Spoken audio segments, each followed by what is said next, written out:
أشهد أن محمدًا رسول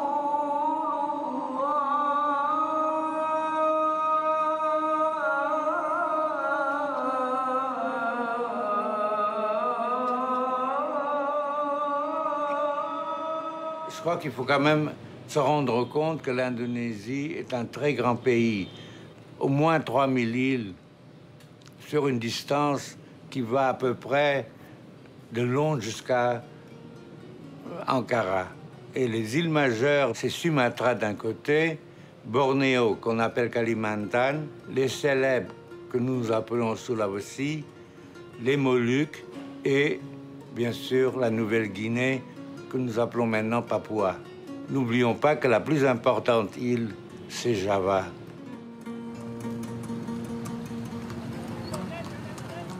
L'Indonésie est non seulement le plus grand archipel du monde, avec une population de 240 millions d'habitants, c'est aussi une mosaïque de peuples et d'ethnies, dont l'histoire est des plus passionnantes et des plus anciennes.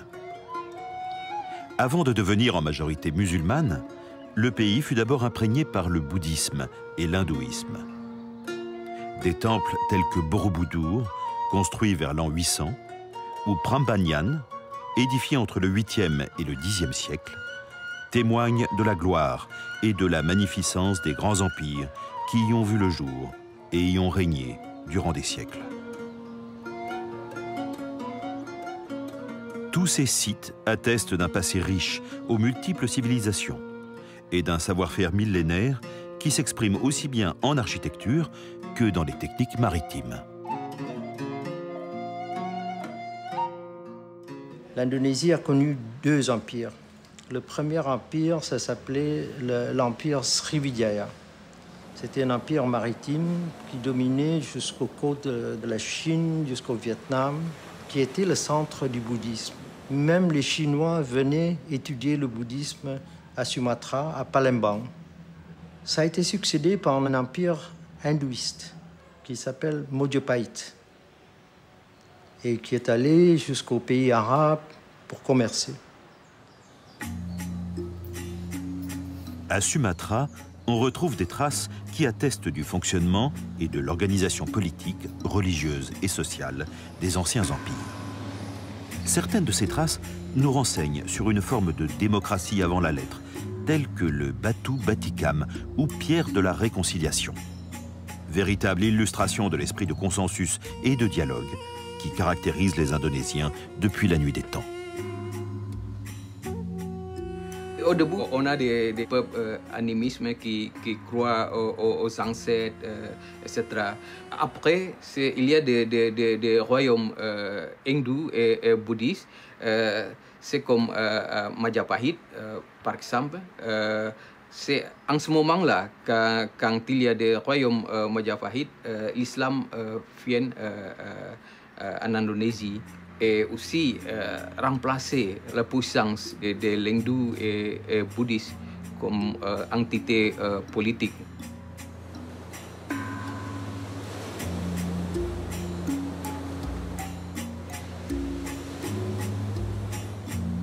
On ne sait pas toujours vraiment quand est-ce que l'islam est arrivé, mais nous savons que des marchands arabes sont venus ici au moins depuis le 7e, 8e siècle, mais qui n'ont pas laissé de traces. C'était des marchands qui étaient venus, on croit, pour les épices, où ils allaient sur la route de la Chine, et le retour, en passant par ici, ils allaient vers l'Inde et bien sûr plus loin, vers le Moyen-Orient.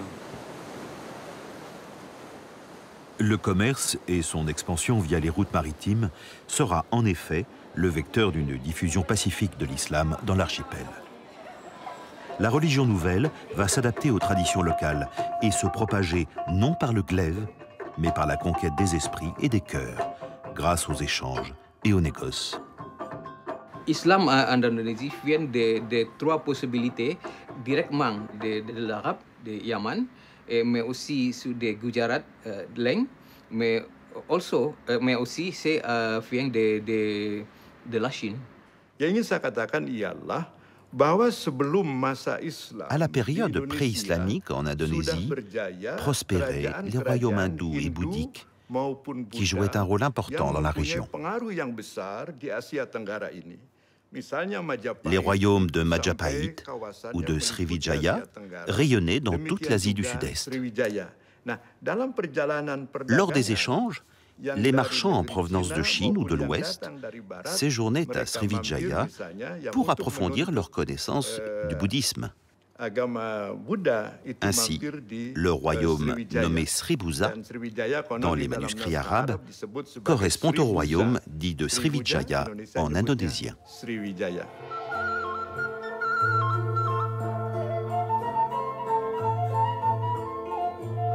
Vers le XIe siècle, on assiste déjà à la naissance de petits sultanats, dont le plus ancien est celui de Pasai, dans le nord de l'île de Sumatra. Il faudra attendre le XVe siècle pour voir l'islam se répandre dans l'archipel par le biais des sultanats de Melaka et de Makassar. Plusieurs dynasties laisseront à la postérité de magnifiques demeures, telles que le palais de Keratan à Jogja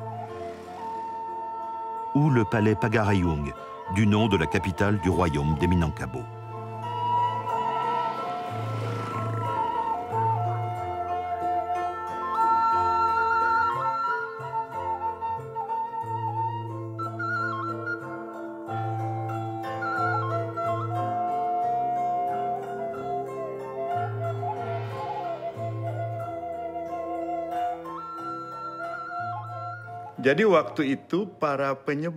À l'époque, en même temps que les marchands croyants, il est probable que soient venus des religieux qui ont participé activement à la diffusion de l'islam.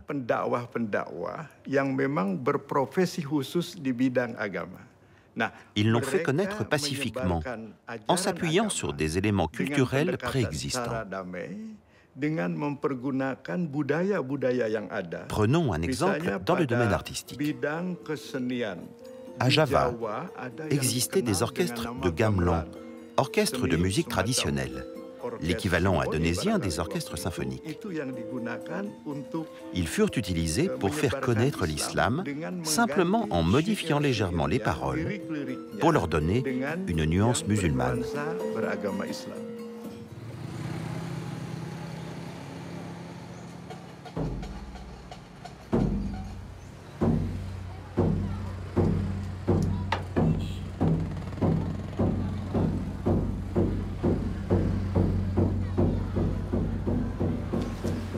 Kalau kita lihat ya, karakter dari masyarakat Kudus itu sebenarnya adalah agamis, yang mana mereka lebih banyak. La population de la ville de Kudus est une population religieuse.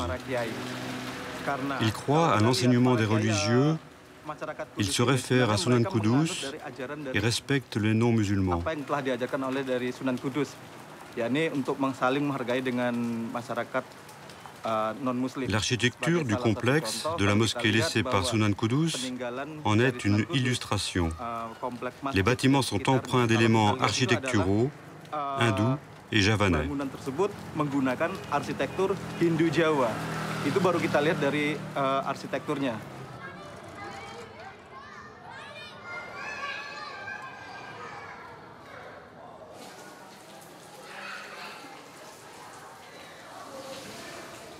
Beliau melarang pengikutnya untuk menyembelih sapi. Kenapa? Karena bagi masyarakat Sunan Kudus avait interdit à ses fidèles de sacrifier des vaches. Pour les hindous, les vaches sont sacrées. Certains hindous les vénèrent comme des divinités. En respectant les vaches, Sunan Kudus a pu diffuser l'islam auprès des populations hindoues.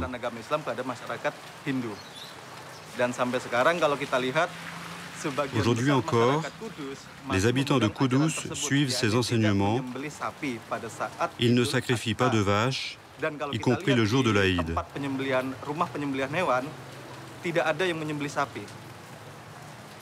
Les habitants de Kudus restent fidèles aux préceptes de Sunan Kudus, remplaçant la viande de vache par celle des buffles tout au long de l'année.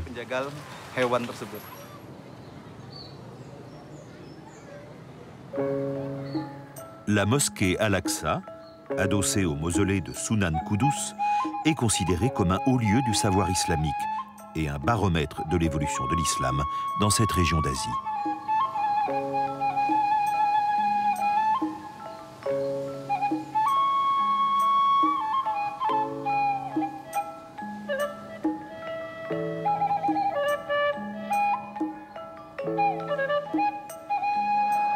Sunan Kudus jouit d'un véritable culte dans la ville qui porte son nom. Venu de Jérusalem, ce religieux d'origine arabe, qui s'appelait Ja'far Sadek, fut admiré et reconnu pour son érudition, la qualité de son enseignement théologique et pour le respect qu'il manifestait aux autres croyances. Un respect qui imprègne encore aujourd'hui les mentalités des habitants de la ville.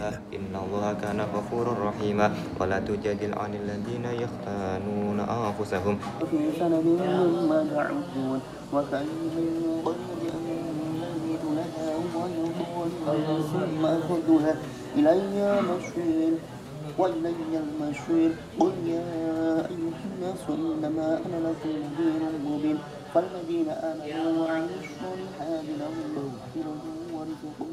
Nah, tokoh-tokoh itu disebut di Jawa sebagai wali. Ces personnages sont nommés à Java les Wali Songo, les 9 saints. Songo pourrait venir du chiffre 9 en javanais, ou de Sangha, qui signifie saint, chef spirituel, à une époque antérieure, l'époque hindoue. Ces saints pouvaient être originaires de l'archipel ou étrangers et ont diffusé pacifiquement l'islam en Indonésie. Kemudian dia mengembangkan agama dengan cara damai di Indonesia.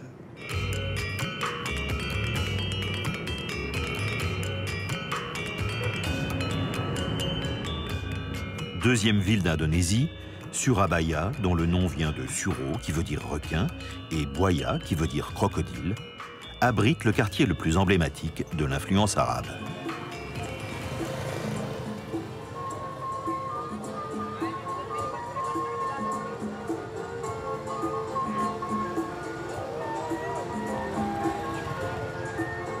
C'est ici que se trouve une grande communauté d'origine yéménite, composée majoritairement de marchands portant des patronymes arabes, aimant à cultiver la mémoire de leurs pieux ancêtres et à en garder jalousement la trace.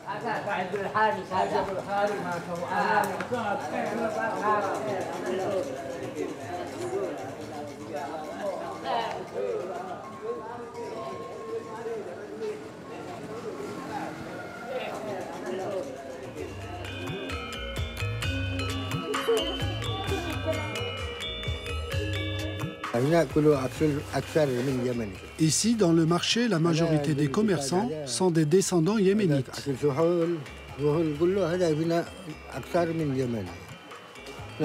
On parle indonésien et arabe couramment.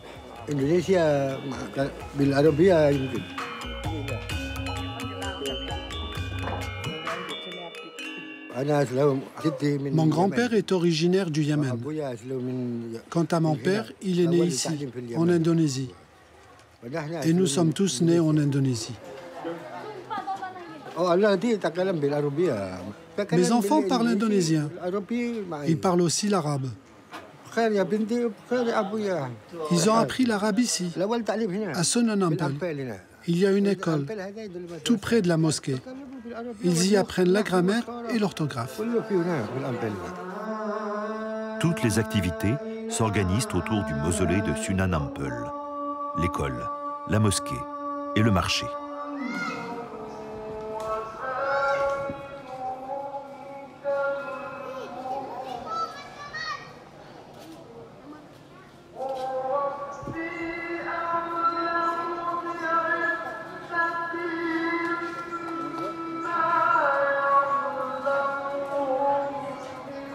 D'origine chinoise, Sunan Ampel fait partie des 9 saints qui auraient propagé la foi musulmane dans l'archipel indonésien. Il bénéficie d'une grande aura et on vient le visiter de toute l'Indonésie, mais aussi des pays musulmans voisins.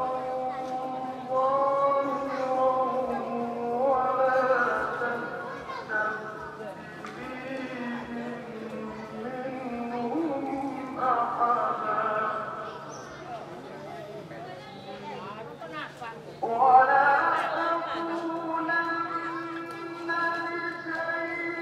l'islam s'est installé déjà à partir du XVe siècle. Donc ce sont toujours les cimetières. Et les cimetières laissent toujours quelque part des inscriptions qui nous aident à comprendre comment est-ce que l'islam s'est répandu sur l'archipel.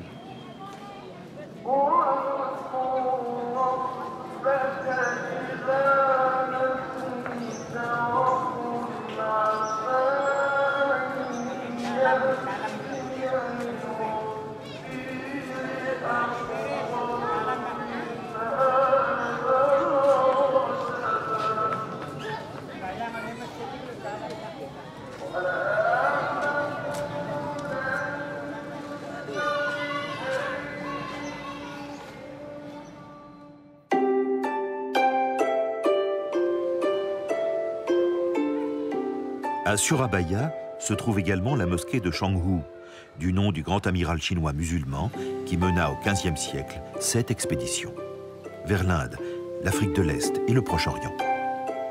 Inaugurée en 2007, la mosquée a été construite par un collectif de musulmans chinois, désireux de valoriser l'apport de la culture chinoise dans l'introduction et la propagation de l'islam à travers l'archipel indonésien.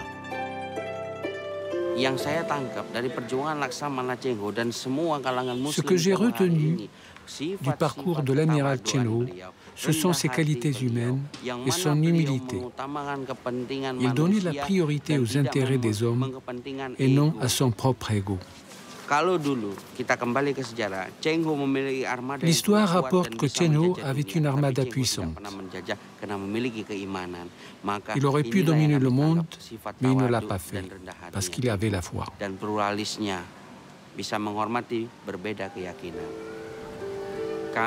Nous avons retenu son côté humble, son respect pour le pluralisme religieux et sa capacité à respecter les différences. Notre souhait est que l'Indonésie suive les pas de Chenho.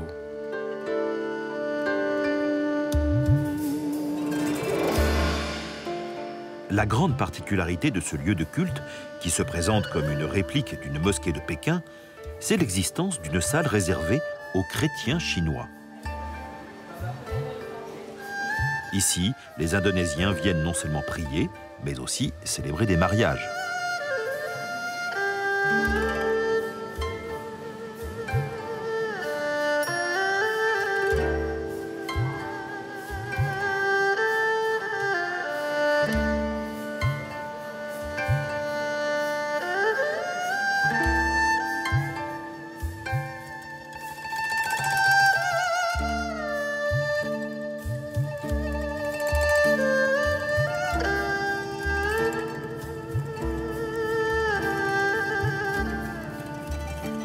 Grande figure de l'islam local, Changhu est aussi considéré comme un héros national, adulé par tous les Indonésiens, quelle que soit leur religion. Dans la province de Semarang, un grand monument lui est dédié par les bouddhistes qui vénèrent sa mémoire. Ce monument, à vocation culturelle, est édifié dans l'enceinte même du temple.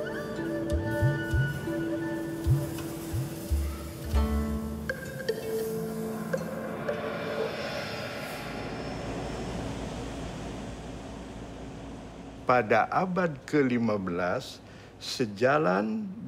XVe siècle, avec les grands voyages et suite aux découvertes et aux avancées techniques réalisées en Europe, les marchands européens arrivèrent à leur tour.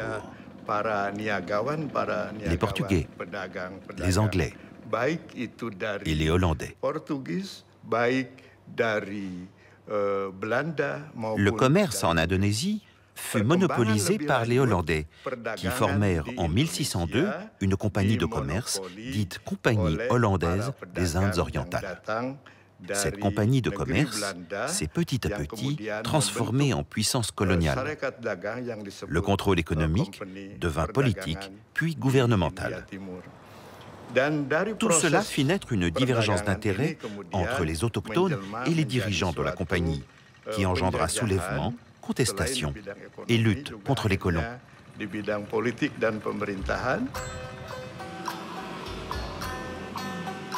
L'Indonésie fut le théâtre de multiples tentatives de conquête. Mais ce sont les Hollandais qui établissent leur domination sur l'archipel à partir de 1602, avec la création de la Compagnie hollandaise des Indes orientales, dont l'hégémonie durera jusqu'au milieu du XXe siècle. Ils ont colonisé le pays de manière systématique. Ils ont commencé par, disons, la domination dans le domaine des épices. Ensuite, ça c'était dans l'est de l'Indonésie. Ensuite, ils ont colonisé Java d'une manière aussi systématique, avec la culture du riz, le sucre, le café, le thé.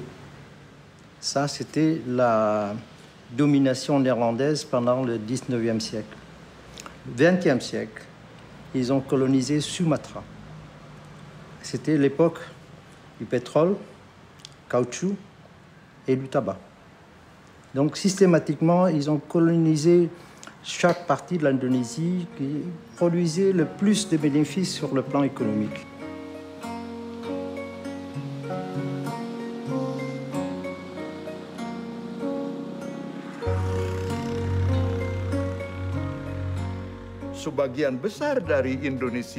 Une grande partie de l'Indonésie fut dominée par les Hollandais.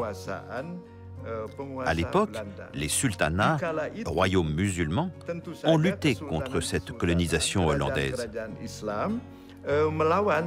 Il y a donc eu des luttes et des mouvements de contestation des Indonésiens contre les colons pendant 350 ans. C'est une période relativement longue, 350 ans sous la puissance coloniale hollandaise, suivie par 3 ans et demi d'occupation japonaise. 3,5 tahun di bawah penjajahan Jepang.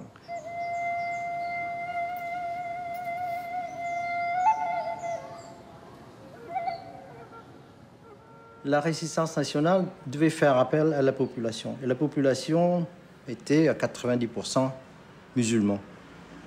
Donc les idées islamiques coïncidaient très bien avec le nationalisme.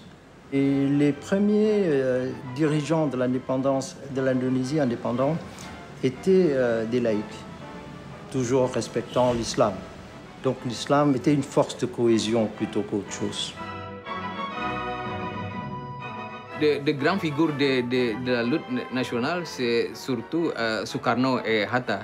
Parce que Sukarno et Hatta, c'est deux proclamateurs de l'indépendance indonésienne. Le 1er juin 1945, Sukarno a lancé un discours sur l'idéologie de l'État, c'est-à-dire Pancasila. Pancasila, c'est le fondement de l'État. Pancasila, c'est-à-dire c'est comme une croyance à Dieu unique, l'humanité, l'unité de l'Indonésie, la démocratie et les justices sociales. Bahwa saya untuk dipilih menjadi Presiden Republik Indonesia Serikat, menjadi Presiden Republik Indonesia. Le 27 décembre 1949, le pays recouvre son indépendance et devient une république. Ahmed Sukarno prête serment en tant que premier président d'une nation désormais libre et souveraine.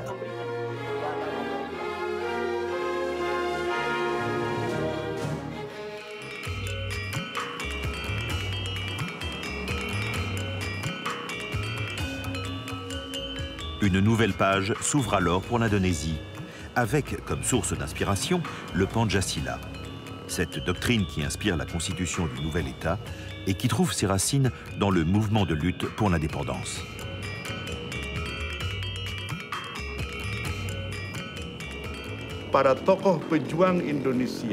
Les combattants indonésiens ayant lutté pour l'indépendance, musulmans et non musulmans, se sont unis et ont œuvré ensemble pour donner naissance à l'Indonésie libre et indépendante.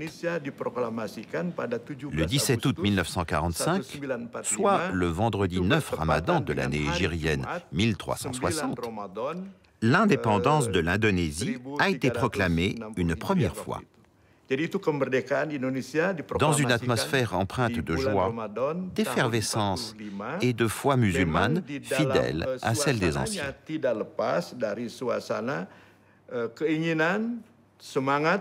Et en 1950, les dirigeants ont souhaité que soit construite la mosquée Istiqlal, qui veut dire indépendance en arabe, en hommage à tous ceux qui ont animé la lutte pour la liberté de l'Indonésie.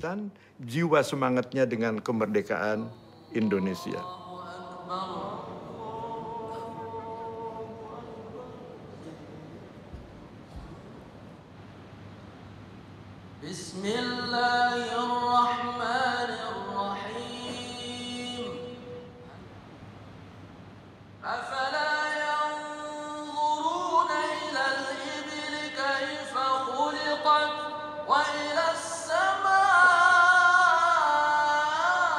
كيف رفعت وإلى الجبال كيف نصبت وإلى الأرض كيف سطحت فذكر إنما أنت مذكر لست عليهم بمسيطر إلا من تولى وكفر فيعذبه الله العذاب الأكبر ثم إن إلينا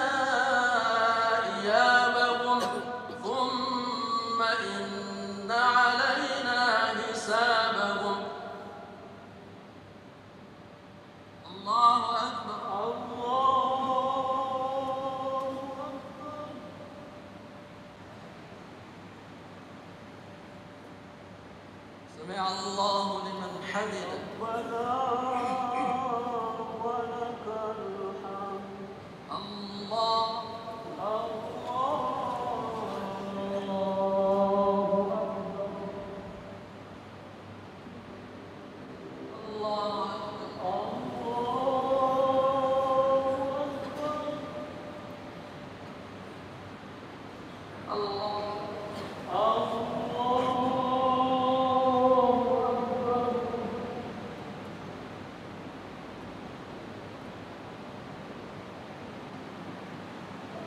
Allah